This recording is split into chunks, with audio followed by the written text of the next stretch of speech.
Bonjour à tous. Aujourd'hui, je voulais vous présenter une personne très importante pour moi, qui m'a beaucoup aidée et qui m'a formée à ce si beau métier. C'est Thierry Clugeri, ici présent, qui va nous parler un petit peu de son parcours. J'ai quelques questions à lui poser qui vont être intéressantes pour vous, en fait, pour en apprendre un peu plus. Eric Lugéry est donc psychologue clinicien dans la belle ville du Havre, formateur, superviseur et il prépare également à la certification internationale en psychologie intégrative. Alors, je vais commencer mon petit interrogatoire, Thierry. Tu es prêt? Je ne sais pas si je suis prêt, mais ça me fait plaisir de répondre à tes questions. Alors, première question déjà. Est-ce que tu peux nous parler un petit peu de toi, de ce que tu fais Ok, bah comme tu l'as dit, je suis tout ça, psychologue clinicien, psychothérapeute, formateur, superviseur, préparateur à la certification. Donc, c'est des métiers très différents qui se sont finalement ajoutés les uns aux autres. Puisque j'ai d'abord commencé dans ce métier par être psychothérapeute, avant qu'un jour la loi décide que je n'avais plus le droit de porter ce titre. Donc je me suis appelé psychopraticien, c'est-à-dire de faire de la psychothérapie sans avoir ni le diplôme de médecin ni celui de psychologue, ce qui m'a quand même motivé à faire des études de psychologie clinique et donc d'avoir le fameux master 2 de psychologie qui en France donne le titre de psychologue et donc de psychologue clinicien au sens où le clinicien est la personne qui est au chevet, puisque clinique veut dire chevet, donc au chevet de la personne, donc à écouter, à aider la personne. Et puis, de fil en aiguille, il y a des personnes qui m'ont un peu poussé de manière à les former, et donc je suis devenu formateur. Puis ces personnes étant formées, ils ont commencé à recevoir des personnes en psychothérapie, et donc il a fallu les superviser, parce que ça fait partie des règles essentielles de ce métier, c'est de ne recevoir des personnes qu'à condition d'avoir quelqu'un à qui référer ses questions, ses problèmes. Donc je suis devenu superviseur. Et puis finalement, étant moi-même certifié en tant que formateur et superviseur, j'accueille des personnes qui se forment elles-mêmes, soit à être thérapeute, soit à être aussi formateur et superviseur. Ok, enfin activité à laquelle je peux aussi ajouter le fait d'animer des groupes de parole, soit pour des professionnels, dans un format qu'on appelle l'analyse de la pratique professionnelle, qui est une obligation pour les structures médico-socio-éducatives, donc pour aider les personnes à réfléchir à leur pratique. Et puis pour aussi intervenir auprès de particuliers, et notamment un projet qui me tient à cœur, qui est celui auprès des aidants familiaux, qui est un projet qui est porté par la ville du Havre, par une personne qui a beaucoup d'importance pour moi, qui s'appelle Madame Navinel, et qui a créé la Maison des aidants en Havre, et avec laquelle on a fait un partenariat, à laquelle l'école de psychothérapie que j'ai créée est partenaire. Eh ben dis, ça en fait des choses. Plein de belles choses, variées, et qui aident énormément de personnes sur différentes problématiques et sujets, et dont je peux bénéficier, et j'ai la chance de bénéficier. Tout à l'heure, quand je disais que j'avais été un peu poussé au derrière à faire de la formation, tu es bien placé pour savoir que tu fais partie de ces personnes qui m'ont stimulé à passer du côté de la formation. Ben, j'en suis très honorée. Et quand je vois voilà, ce que ça donne et l'école qui s'agrandit, c'est vraiment vraiment une grande fierté d'en faire partie. La question que je voulais aussi te poser, c'est qu'est-ce qui te passionne justement dans ce multimétier, puisque bon, tout est relié à la psychologie, mais dans tous les versants, qu'est-ce qui te passionne? À la base, c'était quand même aider les personnes par la psychologie. Le jour où j'ai découvert un livre de Freud quand j'avais 16 ou 17 ans, et que ma professeure de philosophie au lycée Montivier était aussi très branchée psychanalyse, ça a été vraiment une révélation, et ça a été tout de suite clair que à un moment ou un autre dans ma vie, c'était à cet endroit-là que je serais. Donc c'était vraiment aider les personnes. J'ai travaillé dans d'autres domaines, mais j'avais toujours en tête ça, et quand j'ai commencé à me rapprocher de la psychologie à travers l'analyse transactionnelle, j'ai tout de suite vu que ça confirmait mon projet. J'ai tout de suite vu aussi que ça me suffirait pas pour aider les personnes. Ouais. Voilà. Donc, c'est vraiment quelque part aider des personnes qui vont pas bien, des personnes malheureuses, des personnes qui souffrent dans leur tête ou dans leur corps à aller mieux. Ça a été vraiment le moteur. Grâce à des personnes comme toi, l'idée a été de faire que ce projet d'aider les personnes ne tourne pas uniquement autour de ma petite personne à moi, mais puisse se répandre. Et donc, le fait de transmettre une méthode de thérapie humaniste, respectueuse, efficace. Ah oui.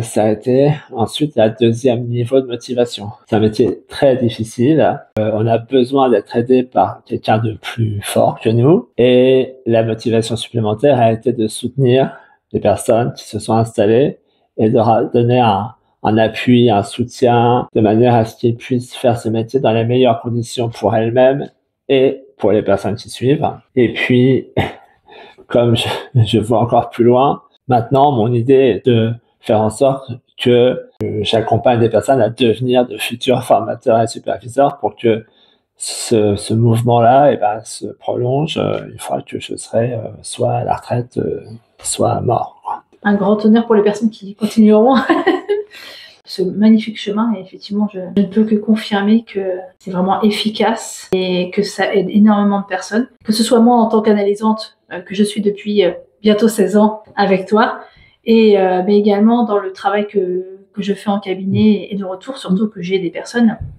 Voilà, c'est vraiment une nécessité de continuer ça, de faire perdurer et qu'on soit nombreux à pouvoir permettre à de personnes possibles d'avoir le droit à ça en fait. Je suis pas grand utilisateur des réseaux sociaux, j'en utilise 2 ou 3, mais ça me réjouit de voir quand je vais sur les réseaux sur lesquels tu publies des choses, de voir le nombre de vues augmenter, de voir le nombre de likes, et je me dis que ce mouvement il est bien lancé en fait. La question aussi que je voulais te poser, c'est, tu as parlé d'analyse transactionnelle, donc j'en ai un petit peu parlé aux personnes donc sur les réseaux, mais j'y reviendrai de toute façon à plusieurs reprises. Comment tu es passé de l'analyse transactionnelle à la psychologie intégrative ? Comment ça s'est passé et qu'est-ce qu'est la psychologie intégrative selon toi en fait ? C'est une très bonne question. En fait, je suis passé de la psychanalyse à l'analyse transactionnelle à la psychothérapie intégrative. La psychanalyse, c'était compliqué parce que pas tant de ça au Havre, en tout cas de psychanalystes qui soient à la fois dans une démarche analytique et de transmission et de formation. Ce que j'ai découvert, c'est qu'au Havre, il y avait de très bons analystes transactionnels qui avaient une formation psychanalytique solide. Donc, je pouvais, à travers l'analyse transactionnelle, me retrouver dans un terrain qui était assez connu de la psychanalyse et de la psychanalyse à l'origine freudienne. D'accord. Donc, classique française. Française. Freud n'est pas français, mais c'est quand même par Freud que la psychanalyse est arrivée en France. Donc, j'ai fait cette formation qui m'a permis à la fois de me former à l'analyse transactionnelle, à la psychologie clinique, parce que ma formatrice était psychologue clinicienne, et donc à l'analyse transactionnelle comme une méthode pratique de thérapie analytique, mais avec le côté plus rapide que la psychanalyse. Le fondateur de l'analyse transactionnelle, qui s'appelle Rydberg, qui a été analysé par Paul Federn, qui a été lui-même analysé par Sigmund Freud. Donc il y avait en fait une personne entre Rydberg et Freud. On a fait un outil qui permettait à des gens qui allaient pas bien d'aller bien plus vite qu'au bout de 10 ans ou 15 ans de psychanalyse. Et je me suis installé comme analyste transactionnel. Pour autant que cette méthode est intéressante et puissante, je me suis rendu compte qu'elle n'allait pas assez loin et que toujours, à un certain moment de la thérapie, je me sentais bloqué. Je sentais que je pouvais pas aller plus loin et qu'il me fallait quelque chose de plus, mais je savais pas ce qui me manquait en fait. Et c'est là où, dans mes échanges et grâce à mon superviseur, j'ai pu découvrir qu'il y avait quelqu'un qui avait fait ce même parcours, mais 20 ans avant, et qui donc, sur la base de l'analyse transactionnelle, avait développé des outils qui se mariaient bien avec l'analyse transactionnelle, mais qui allaient plus loin et justement permettaient d'aller aux endroits où la T, puisque c'est comme ça qu'on dit, puisqu'on a du mal à dire toujours analyse transactionnelle, la T n'allait pas. Et donc, je me suis formé auprès de cette personne qui venait se enseigner en France. Cette personne étant Richard Erskine, voilà, qui est donc le fondateur de première école de psychothérapie intégrative au monde. Il y a plein d'autres courants intégratifs qui sont nés depuis, parce que c'est évident qu'une seule approche ne permet pas d'aborder toutes les problématiques qu'on rencontre dans un cabinet. C'est bien passé pour le savoir. Tout à fait. Cette approche intégrative, elle est intégrative à plusieurs sens. Elle est intégrative parce qu'elle intègre plusieurs méthodes.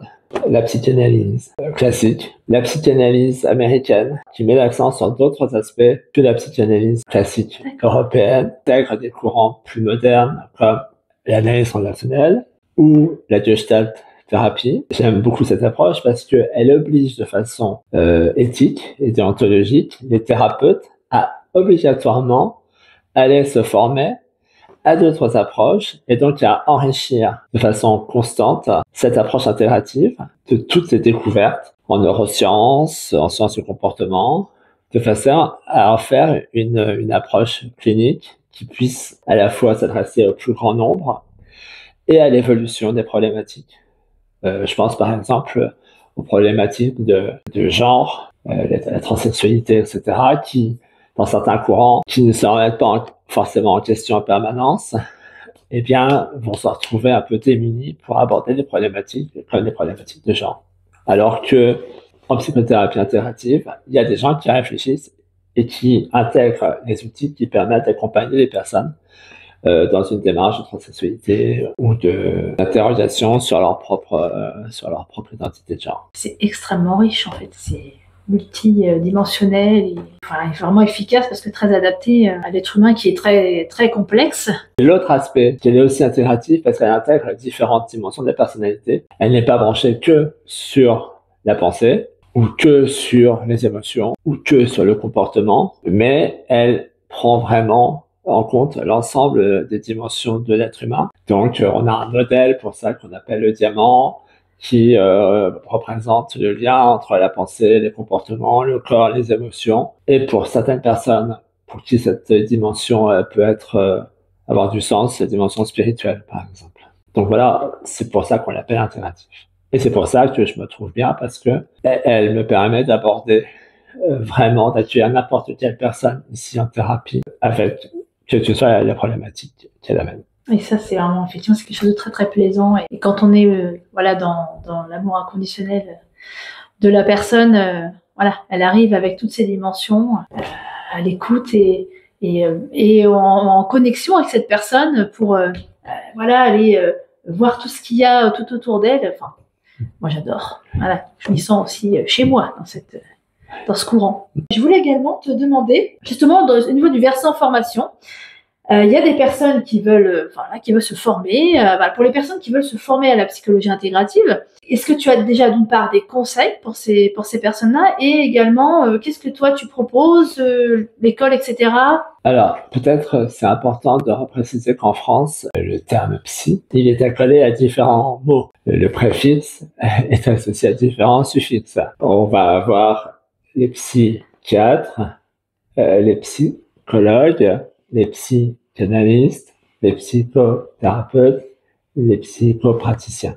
Chacun de ces mots représentant à la fois un parcours et une réalité administrative et parfois médicale. Pour faire très rapide, le psychiatre, c'est un médecin formé d'abord à la médecine, qui fait un internat en psychiatrie et qui a donc une spécialité en psychiatrie et qui exerce soit dans un cabinet libéral, soit dans un hôpital, soit il fait un mélange des deux. C'est le seul, parmi tous ceux que je viens de nommer, le seul qui a la possibilité de prescrire des médicaments. C'est le seul médecin de la liste des psys. Le psychologue, lui, a fait une faculté de sciences humaines, donc c'est pas le même bâtiment sur le campus.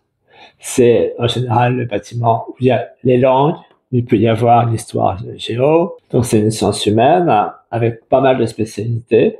Donc une spécialité particulière est la spécialité clinique, qui est la spécialité qui permet le plus d'aider les personnes. Avec un diplôme qui est donc le Master 2 de psychologie, qui donne le titre de psychologue. Avec un numéro ADLI, avec une reconnaissance par l'Agence régionale de santé comme une profession paramédicale. D'accord. Hormis ces deux métiers, psychopraticien, psychanalyste, psychothérapeute, ce sont des métiers qui ont une forme de reconnaissance sociale, mais pas juridique. La formation que l'école de psychothérapie intégrative du Havre propose, comme la plupart des écoles en France, où chaque pays a sa propre législation, s'adresse aussi bien à des gens qui ont un diplôme de médecine ou de psychologie, comme un psychiatre ou comme un psychologue, qu'il y a des personnes qui n'ont pas de bagage psychologique à la base, parce que les buts de cette formation vont être différents.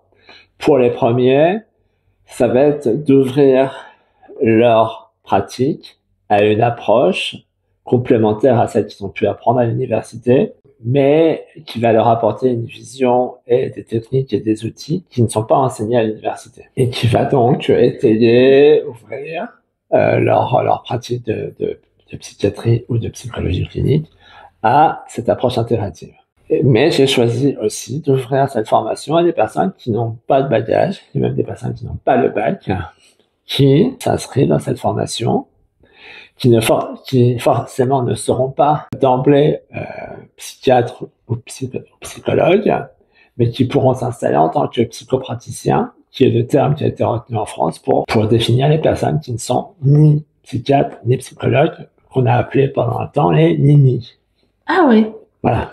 Ah tiens, je ne connaissais pas. Voilà. Et cette formation s'articule en 3 années.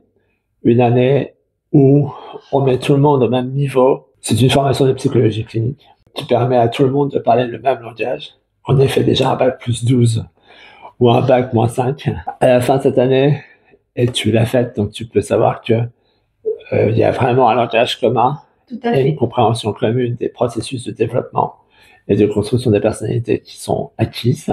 La deuxième année va être axée sur la méthode de psychothérapie. Ce qui fait la particularité de la psychologie intégrative, c'est qu'il y a une méthode qui est symbolisée par un dessin qu'on appelle le keyhole, donc le trou de la serrure, parce que ça a une forme de trou de serrure, et qui symbolise en fait la façon de permettre à la personne d'arriver à se retrouver elle-même. Et puis, j'ai fait une 3e année destinée aux personnes qui s'installent de façon à ce que les principales problématiques qu'on rencontre dans un cabinet puissent être abordées et comprises de façon assez fine pour pouvoir aider les personnes. Le psychotrauma, les particularités de la thérapie d'enfants, etc. La psychologie clinique en France, c'est comment l'école de psychothérapie intégrative du Havre répond à un vrai besoin.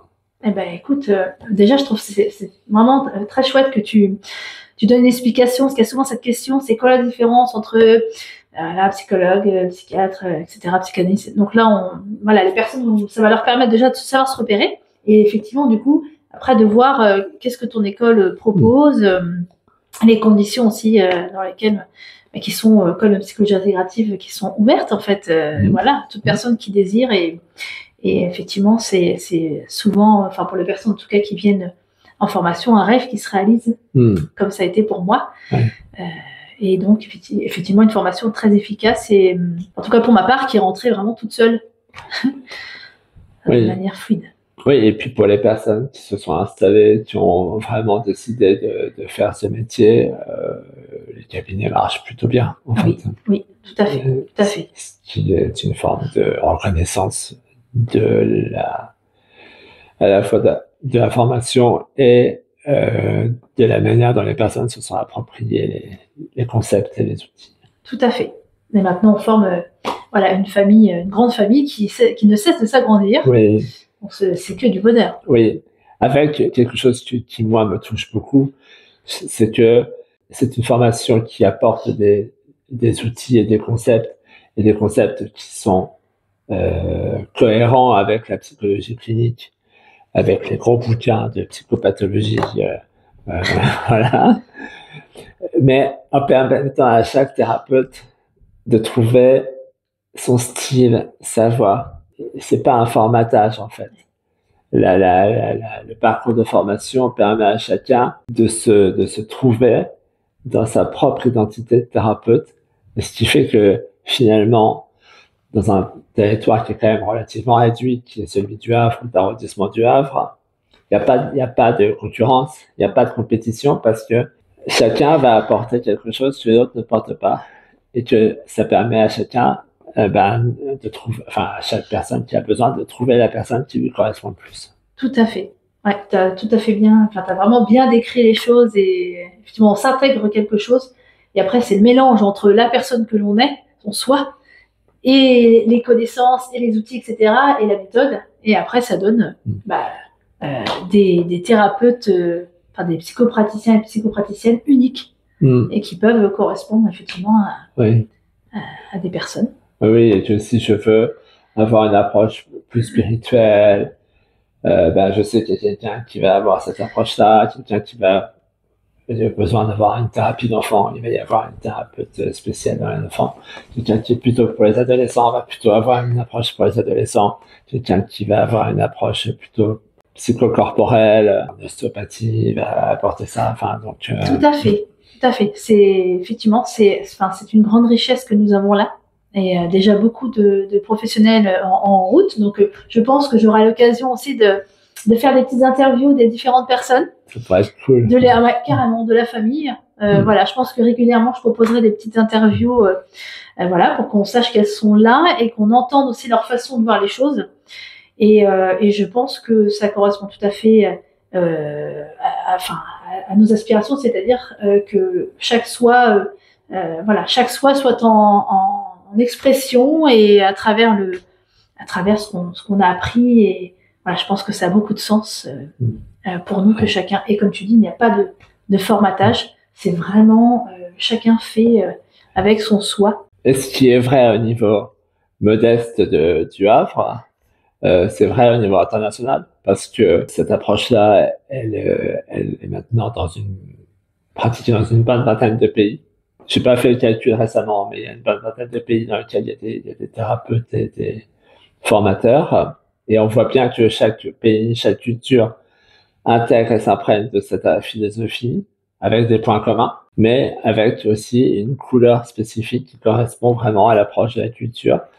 Et à la différence d'autres courants, et je pense au courant psychanalytique, où vraiment chaque installation d'une école dans un pays se manifestait par une scission et par une rupture en fait avec le mouvement d'origine. Là, il y a une vraie communauté qui fait que des pays, et même des pays qui sont pas forcément dans des bonnes relations, je pense à l'Ukraine ou à la Russie, les gens arrivent quand même à se rencontrer et à se retrouver autour de cette approche, malgré les dissensions politiques qu'il peut y avoir et même les dissensions militaires qu'il peut y avoir. Donc, c'est vraiment un courant qui rassemble. Ça m'en met des frissons.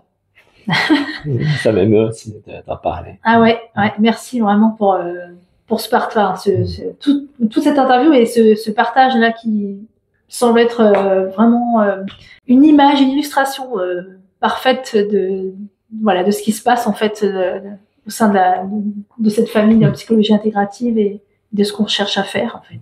Je pensais aussi au fait que je fais des formations à distance, enfin des formations qui mêlent des personnes qui sont ici dans cet espace, des personnes qui peuvent être loin ou à l'étranger, et ces personnes qui sont à l'étranger qui n'ont jamais participé aux formations d'ici m'ont dit s'être retrouvés tout de suite intégrés dans la famille en fait. Tu t'es présente dans une formation récente et une personne qui est en Espagne a eu l'impression de connaître déjà tout le monde alors qu'elle ne connaissait personne en fait avant. C'est une vraie connexion quoi.